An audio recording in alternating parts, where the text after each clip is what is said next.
Electron affinity और electron gain enthalpy.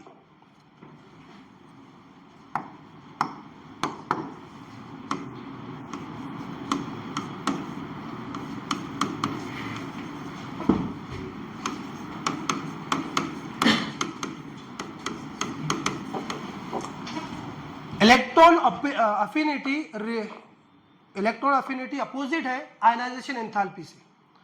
Ionization enthalpy किसे कहते हैं? हम एटम में से क्या करते हैं? इलेक्ट्रॉन को निकालते हैं।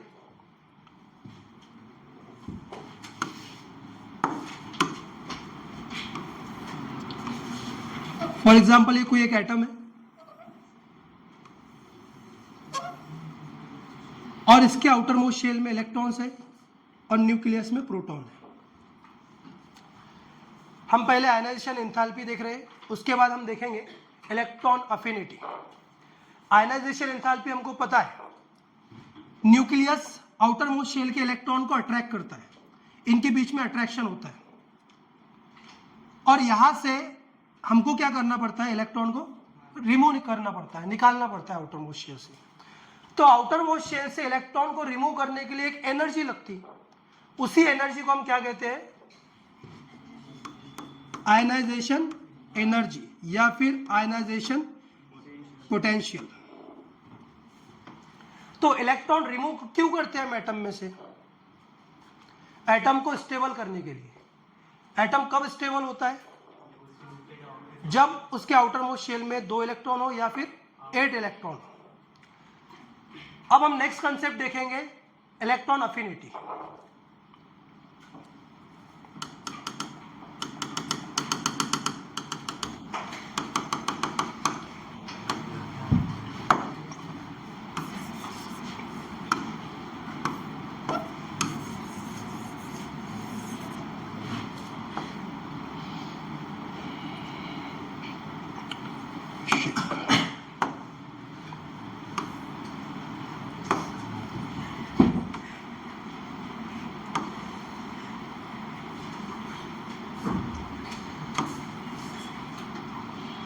अरे भाई इसके चक्कर में हो गए काम, तो हम डायरेक्टली बना लेते। ये तो जाने वाला नहीं है, ऐसे ही होता है।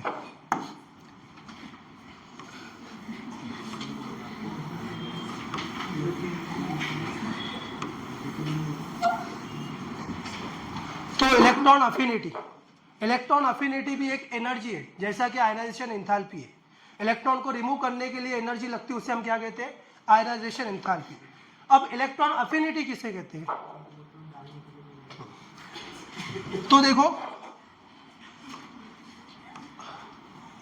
एटम है जिसमें क्या रहता है? सेंटर में प्रोटॉन, और प्रोटॉन पे कौन सा चार्ज होता है? Positive charge. और आउटर मोस्ट शेल यहां पर है, और कोई भी एटम इलेक्ट्रॉन इसलिए गेन करता है ताकि वो स्टेबल हो। तो यहां पर इलेक्ट्रॉन अफिनिटी में एटम इलेक्ट्रॉन गेन करेगा, लेकिन एनर्जी कहां से, क्या होगा एनर्जी का इसमें? देखो, तो एटम स्टेबल होने के लिए इलेक्ट्रॉन गेन करता है, और गेन करने में हेल्प कौन करता है उसको? प्रोटॉन। न्यूक्लियस में प्रेजेंस प्रोटॉन, जिसमें पॉजिटिव चार्ज होता है।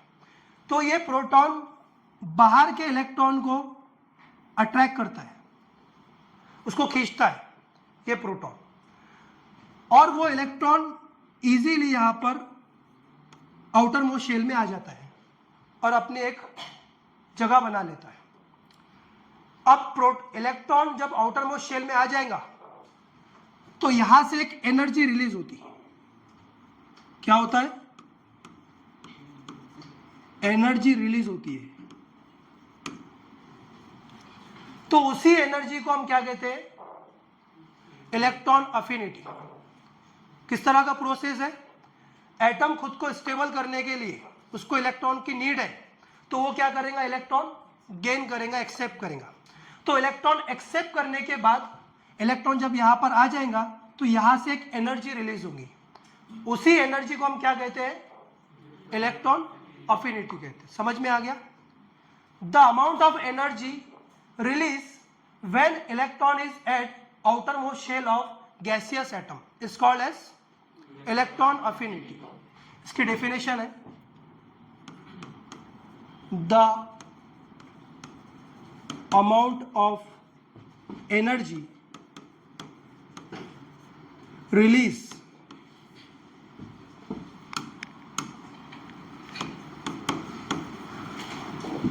when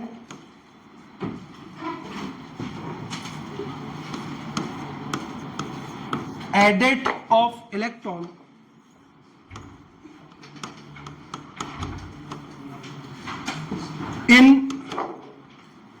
in outermost shell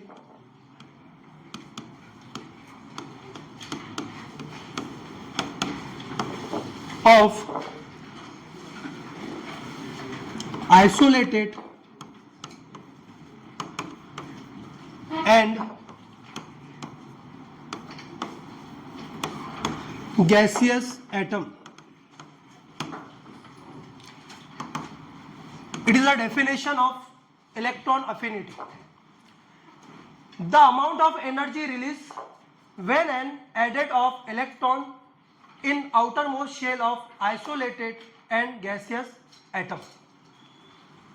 एक एनर्जी रिलीज होती, कब होती है एनर्जी रिलीज? जब एटम इलेक्ट्रॉन एक्सेप्ट करता है खुद को स्टेबल करने के लिए, इलेक्ट्रॉन गेन करने के बाद वहां से एक एनर्जी रिलीज होगी, उसी एनर्जी को हम क्या कहते हैं? Electron affinity. वो एनर्जी रिलीज क्यों होती है?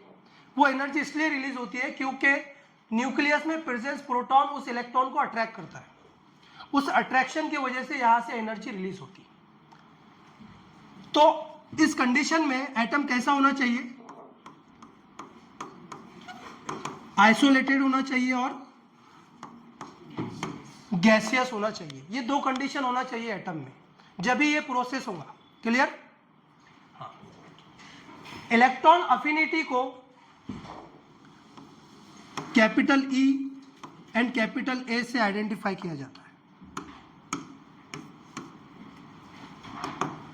इलेक्ट्रॉन अफिनिटी को कैपिटल ई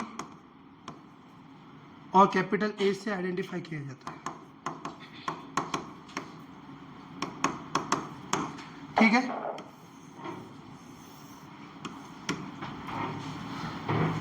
इलेक्ट्रॉन अफिनिटी के यूनिट क्या है? इलेक्ट्रॉन अफिनिटी का यूनिट क्या है?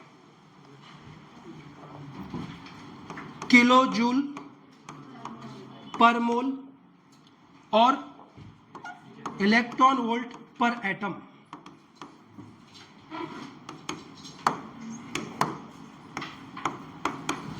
यूनिट। क्लियर? ये हम बाद में लिखेंगे। अब हमको देखना है कि ये प्रोसेस किस तरह से होता।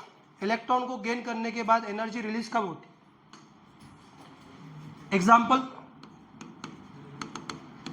देखिए, फॉर एग्जाम्पल यहां पर एक्स एक एटम है, अभी ये अनस्टेबल है। स्टेबल करने के लिए वो क्या करेगा? इलेक्ट्रॉन गेन करेगा। जैसे ही वो न्यूट्रल एटम इलेक्ट्रॉन को गेन करता है, तो इलेक्ट्रॉन गेन करने के बाद उस एटम पे कौन सा चार्ज आ जाता है? नेगेटिव चार्ज आ जाता है। तो इलेक्ट्रॉन गेन करने के बाद उस एटम में से एक एनर्जी रिलीज होती है, वहां से एक एनर्जी रिलीज होती है।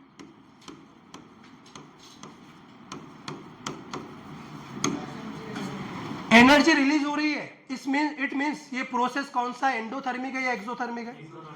एक्सोथर्मिक है। तो ये प्रोसेस एक्सोथर्मिक प्रोसेस है, जहां से हीट और एनर्जी रिलीज होती। अगर से एक्सोथर्मिक प्रोसेस है तो एनर्जी पॉजिटिव होंगी या फिर नेगेटिव होंगी? एनर्जी रिलीज हो रही है, तो एनर्जी रिलीज हो रही है, इट मींस वो जो एनर्जी है, एंथैल्पी है, वो नेगेटिव होंगी। क्लियर?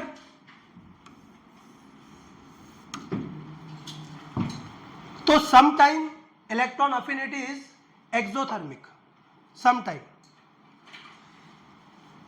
अब नेक्स्ट हम एक्चुअली जो रिएक्शन होती है वो किस तरह से होती है, ये प्रोसेस किस तरह से होता है। तो क्लोरीन का एटॉमिक नंबर कितना है? 17 है। इलेक्ट्रॉनिक कॉन्फ़िगरेशन क्या है? xenon 3s2 3p5, right. अब इसके आउटर मोस्ट शेल में टोटली कितने इलेक्ट्रॉन है? राइट है, सॉरी xenon लिख लिया हमने उसको। यहां पे आएगा नियॉन 10 और 3s2 3p5। क्लोरीन के आउटर मोस्ट शेल में टोटल कितने इलेक्ट्रॉन है? 7 इलेक्ट्रॉन है। अब यहां पर वो खुद को स्टेबल करने के लिए कितने इलेक्ट्रॉन गेन करेगा? 1 इलेक्ट्रॉन गेन करेगा, ठीक है। तो यहां पे क्लोरीन क्या करेगा? खुद को स्टेबल करने के लिए 1 इलेक्ट्रॉन गेन करेगा। अब 1 इलेक्ट्रॉन गेन करेगा तो क्लोरीन पे कौन सा चार्ज आएगा? नेगेटिव चार्ज आ जाएगा, क्लोरीन माइनस। तो ये क्लोरीन का ऑक्सीडेशन स्टेट है 1-। अब यहां पर नेगेटिव चार्ज आ गया। अब ये स्टेबल हो गया। स्टेबल होने के बाद क्या होता है? वहां से एनर्जी रिलीज होती। तो यहां पर एनर्जी रिलीज होंगी। अगर से एनर्जी रिलीज हुई तो वो प्रोसेस कौन सा प्रोसेस होगा? एक्सोथर्मिक प्रोसेस होगा।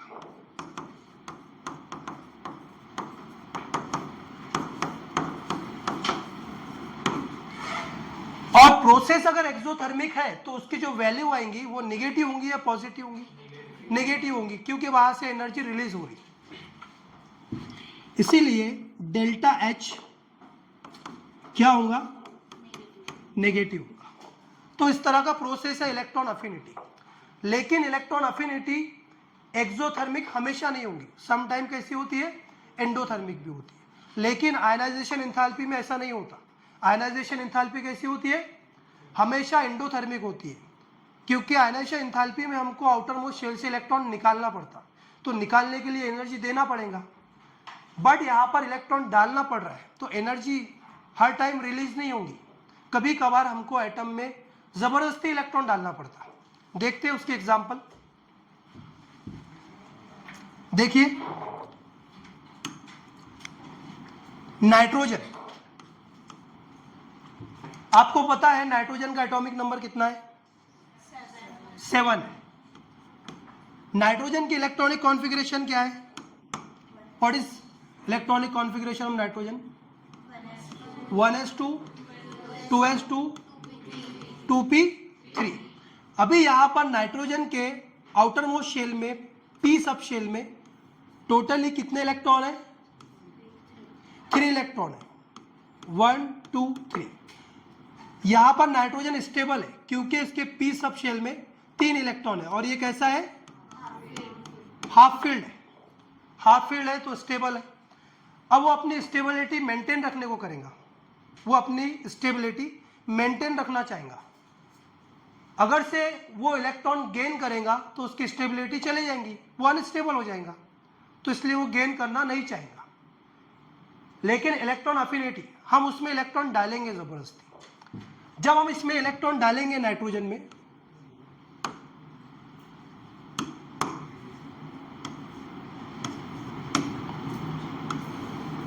तो यहां पर हमको इलेक्ट्रॉन जबरदस्ती डालना पड़ेगा, क्योंकि नाइट्रोजन यहां पर कैसा है? स्टेबल है।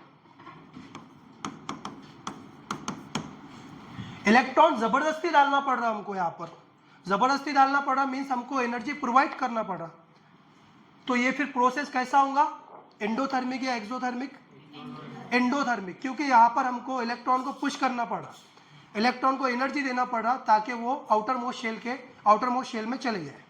तो यहां पर क्या होगा? फिर नाइट्रोजन पे कौन सा चार्ज आएगा? नेगेटिव चार्ज आएगा। नेगेटिव चार्ज आएगा क्योंकि उसने क्या किया? 1 इलेक्ट्रॉन गेन किया। तो ये स्टेबल था, इसने इलेक्ट्रॉन गेन किया, अब वो अनस्टेबल हो गया और इलेक्ट्रॉन गेन नहीं किया बल्कि हमने उसको इलेक्ट्रॉन दिए। इलेक्ट्रॉन उसने लिया है, किस तरह से? हमने वहां पे इलेक्ट्रॉन को एनर्जी प्रोवाइड की, जबरदस्ती उसको इलेक्ट्रॉन दिए हमने।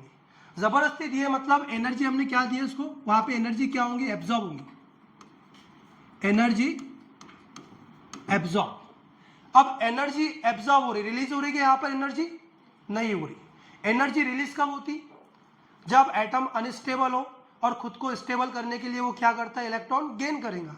लेकिन यहाँ पर नाइट्रोजन स्टेबल है ना, स्टेबल, तो फिर जब वो इलेक्ट्रॉन गेन करेगा तो अनस्टेबल हो जाएगा, इसलिए यहाँ पर ये इलेक्ट्रॉन गेन नहीं करता। हम उसको इलेक्ट्रॉन देते जबरदस्ती, एनर्जी प्रोवाइड करते, तो एनर्जी प्रोवाइड करना पड़ेगा, तो वहां पे क्या होगा, एनर्जी एब्जॉर्ब होगी। अब एनर्जी एब्जॉर्ब कौन से प्रोसेस में होती है, एंडोथर्मिक या एक्सोथर्मिक? एंडोथर्मिक। तो ये जो प्रोसेस होगा ये कैसा होगा, एंडोथर्मिक होगा। It is a endothermic process. अब ये जो प्रोसेस है एंडोथर्मिक है, तो यहां पर जो एंथैल्पी होंगी, इलेक्ट्रॉन को डालने के लिए जो एंथैल्पी लगेंगी वो पॉजिटिव होंगी या निगेटिव होंगी? पॉजिटिव होंगी। समझ में आ गया? इसलिए electron affinity some time exothermic and some time endothermic. लेकिन आयनाइजेशन एंथैल्पी कैसी होती है, एंडोथर्मिक होती है। हमेशा उसमें इलेक्ट्रॉन को हमको क्या देना पड़ता है, एनर्जी देना पड़ता है निकालने के लिए, लेकिन यहां पर ऐसा नहीं होता। तो इसको एक नोट है, स्पेशली एनसीईआरटी में भी दिया हुआ है।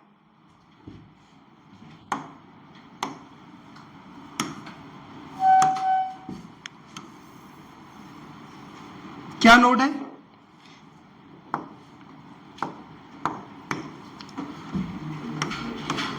The first electron affinity of element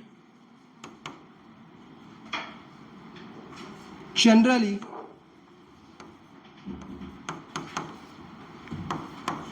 exothermic and sometime it will be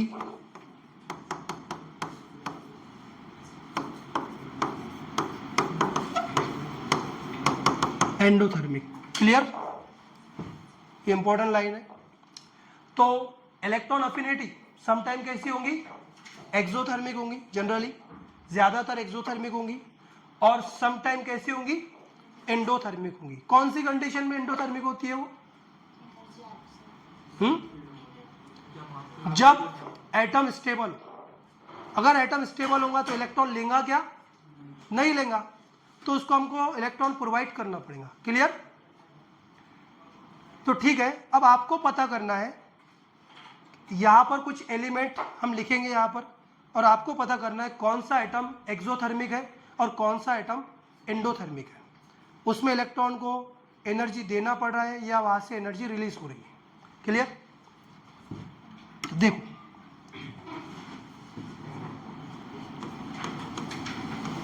magnesium,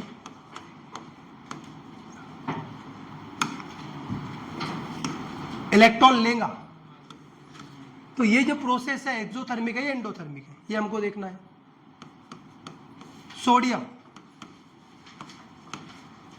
electron लेगा, तो ये जो प्रोसेस है एक्सोथर्मिक है या एंडोथर्मिक है, ये हमको देखना है। Chlorine,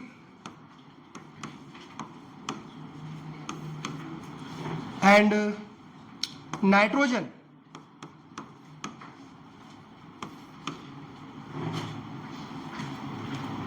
clear? एंड क्लोरीन,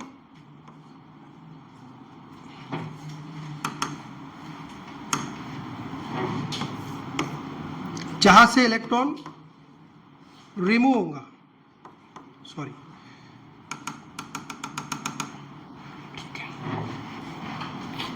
ठीक है। सोडियम,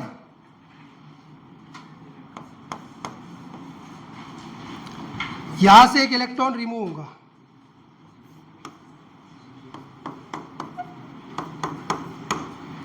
ये आयनाइजेशन एंथैल्पी के प्रोसेस है।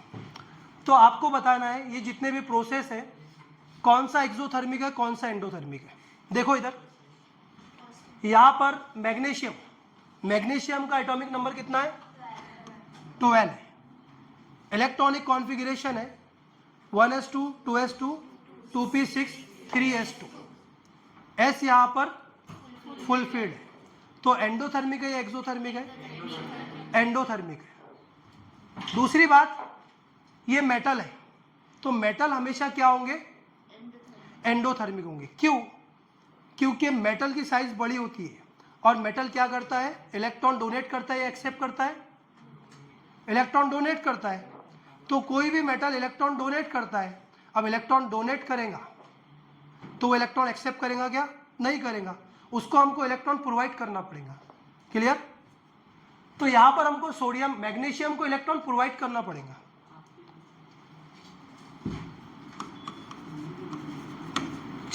नेगेटिव चार्ज आ जाएगा मैग्नीशियम पर। और ये जो प्रोसेस है, ये कौन सा प्रोसेस है? एंडोथर्मिक प्रोसेस है। इसलिए एंडोथर्मिक प्रोसेस है क्योंकि मेटल है, वो इलेक्ट्रॉन एक्सेप्ट नहीं करता, डोनेट करता। तो हम यहां पर क्या कर रहे हैं? इलेक्ट्रॉन उसको प्रोवाइड कर रहे हैं। क्लियर? अब ये सोडियम, सोडियम में हम इलेक्ट्रॉन डालेंगे। सोडियम का एटॉमिक नंबर है 11। इलेक्ट्रॉनिक कॉन्फ़िगरेशन है 1s2 2s2 2p6 3s1। तो यहां पर जब हम इलेक्ट्रॉन डालेंगे तो ये जो प्रोसेस है एक्सोथर्मिक है या एंडोथर्मिक? ये प्रोसेस एंडोथर्मिक है। इसलिए एंडोथर्मिक है क्योंकि सोडियम क्या है? मेटल है, और मेटल हमेशा क्या करता है? इलेक्ट्रॉन डोनेट करता है। अब ये इलेक्ट्रॉन डोनेट करने वाला है तो इलेक्ट्रॉन एक्सेप्ट करेगा क्या? नहीं करेगा। तो हमको इसको इलेक्ट्रॉन प्रोवाइड करना पड़ेगा, इलेक्ट्रॉन इसको देना पड़ेगा। तो इलेक्ट्रॉन देने के लिए हमको एनर्जी देना पड़ेगा। तो यहाँ पे सोडियम को हमको एनर्जी प्रोवाइड करना पड़ेगा। तो ये जो प्रोसेस है, ये कैसा प्रोसेस है? एंडोथर्मिक प्रोसेस है। यहां पर हमको एनर्जी प्रोवाइड करना पड़ा। क्लियर? अब है क्लोरीन। क्लोरीन यहां पर है नॉन मेटल। अब नॉन मेटल है तो इजीली इलेक्ट्रॉन लेगा वो, क्योंकि नॉन मेटल क्या करते हैं? इलेक्ट्रॉन एक्सेप्ट करते हैं। तो यहां पर क्लोरीन इलेक्ट्रॉन को एक्सेप्ट करेगा, एक्सेप्ट करेगा तो स्टेबल होगा वो, फिर इसमें से एनर्जी रिलीज होगी। तो ये जो प्रोसेस है, ये कौन सा प्रोसेस है? एक्सोथर्मिक प्रोसेस है। ठीक है? तो नॉन मेटल इजीली और खुशी खुशी इलेक्ट्रॉन लेंगे, बट मेटल इजीली इलेक्ट्रॉन लेते क्या? नहीं लेते, क्योंकि वो इलेक्ट्रॉन डोनेट करने वाले होते हैं। अब यहां पर नाइट्रोजन है और नाइट्रोजन यहां पर इलेक्ट्रॉन लेगा, लेकिन यहां पर सिर्फ नाइट्रोजन की कंडीशन में ऐसा होता है। नाइट्रोजन का एटॉमिक नंबर कितना है? 7 है। हमको इसकी इलेक्ट्रॉनिक कॉन्फ़िगरेशन पता है 1s2 2s2 2p3। तो यहां पर ये कैसा है? हाफ फील्ड है, स्टेबल है। तो इलेक्ट्रॉन ये इजीली गेन नहीं करेगा क्योंकि स्टेबल है, स्टेबिलिटी मेंटेन रखना चाहेगा। तो यहां पर इलेक्ट्रॉन हमको प्रोवाइड करना पड़ेगा, नाइट्रोजन को इलेक्ट्रॉन देना पड़ेगा उसको। तो इलेक्ट्रॉन प्रोवाइड करने के लिए हमको यहां पर एनर्जी देना पड़ेगा नाइट्रोजन को, और ये प्रोसेस कैसा हो जाएगा? एंडोथर्मिक प्रोसेस हो जाएगा। क्लियर? तो electron affinity sometime endothermic and sometime exothermic. लेकिन जैसे कि सोडियम, सोडियम की आयनाइजेशन एंथैल्पी, यहां पर क्या कर रहा है? सोडियम में से हमको इलेक्ट्रॉन निकाल रहे हैं हम यहां से, सोडियम में से। तो सोडियम में से इलेक्ट्रॉन निकालने के लिए एनर्जी देना पड़ेगा, यहां पर हमको एनर्जी प्रोवाइड करना पड़ रहा। और सोडियम पे कौन सा चार्ज आ जाएगा? पॉजिटिव चार्ज आ जाएगा। तो यहाँ पर सोडियम स्टेबल हो गया और इलेक्ट्रॉन निकाले हमने, तो निकालने के लिए एनर्जी प्रोवाइड कर दो। ये कौन सा प्रोसेस हो गया? एंडोथर्मिक हो गया, इलेक्ट्रॉन निकाल रहे हैं हम खुद। तो ionization enthalpy always endothermic, but electron affinity sometime endothermic and exothermic. लेकिन क्या होना चाहिए, क्या पता होना चाहिए हमको? वो एटम मेटल है या नॉन मेटल है। नॉन मेटल अगर एटम रहा तो वो कैसा होगा? एक्सोथर्मिक, और मेटल एटम रहा तो एंडोथर्मिक। लेकिन नॉन मेटल में भी जो एटम है उसकी इलेक्ट्रॉनिक कॉन्फ़िगरेशन हाफ फील्ड और फुल फील्ड नहीं होना चाहिए। क्लियर? तो इसका एक इंपॉर्टेंट पॉइंट है, वो लिख लेते हैं हम लोग।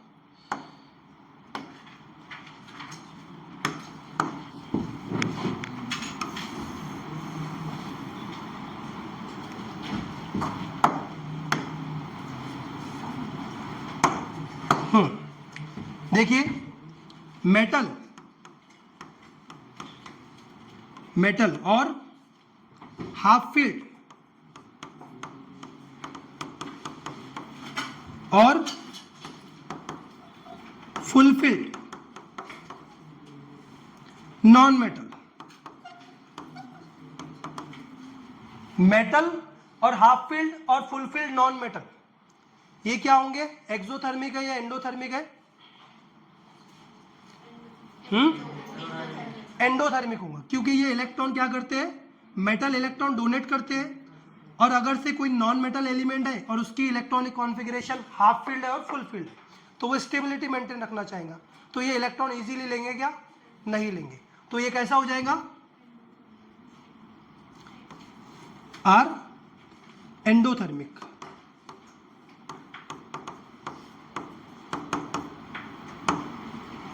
क्लियर? तो ये हमको पता चल गया। But ionization enthalpy,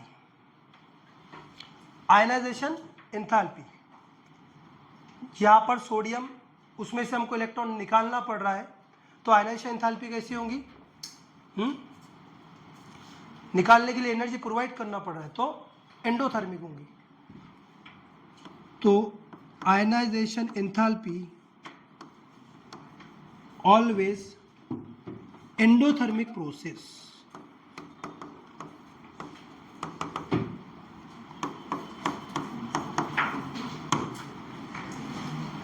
clear?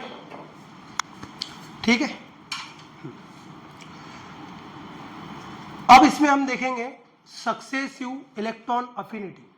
जैसा कि हमने देखे थे successive ionization enthalpy, ionization enthalpy 1, 2 और 3। एक इलेक्ट्रॉन को रिमूव करने के लिए लगने वाली एनर्जी IE1, सेकंड इलेक्ट्रॉन को रिमूव करने के लिए लगने वाली एनर्जी IE2, और थर्ड इलेक्ट्रॉन को रिमूव करने के लिए लगने वाली एनर्जी IE3। इसी तरह इलेक्ट्रॉन अफिनिटी की भी सक्सेसिव इलेक्ट्रॉन अफिनिटी होती है, वो हम देखेंगे।